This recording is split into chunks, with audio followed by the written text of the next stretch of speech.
The call to my colleagues. Does the Xinua News Agency still have accreditation in the press gallery and therefore hold a pass to access the building?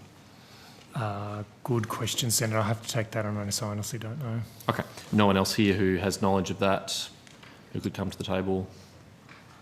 No, Senator, that would be me. I'll have to take that on notice. Okay, all right. In anticipation of that answer being yes, which I believe that it is, I just want to table an article for the benefit of committee members and particularly for the President to consider, and I'll just briefly describe it. It is an article by the Associated Press. It was published on the 1st of November, so last week, and it has a number of interesting observations about the Xinhua Press Agency. The title of the article is "In Xi's China, Even Internal Reports Fall Prey to Censorship." And there's two interesting reflections. Firstly, it reports that President Xi took direct control of Xinhua, which used to nominally report to the number 2 official, the Premier, which was of course Li Keqiang.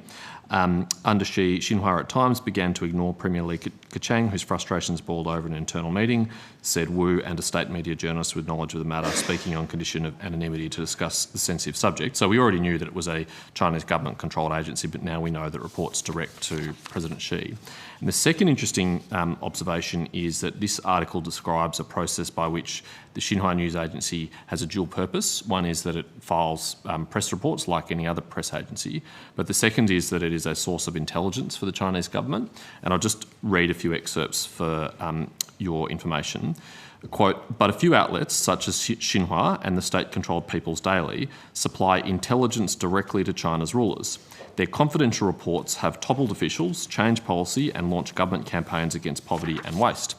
The Communist Party calls the internal reporting a secret weapon, acting as its eyes and ears while propaganda acts as its throat and tongue." So essentially what it's saying is that Xinhua journalists have a dual purpose. They both file public reports and private intelligence into the Chinese Communist Party. In light of that information now on the public record, courtesy of the Associated Press, President, it's really a question for you. Do you think it's appropriate that Xinhua journalists hold passes that allow them unescorted access to the whole of Parliament House?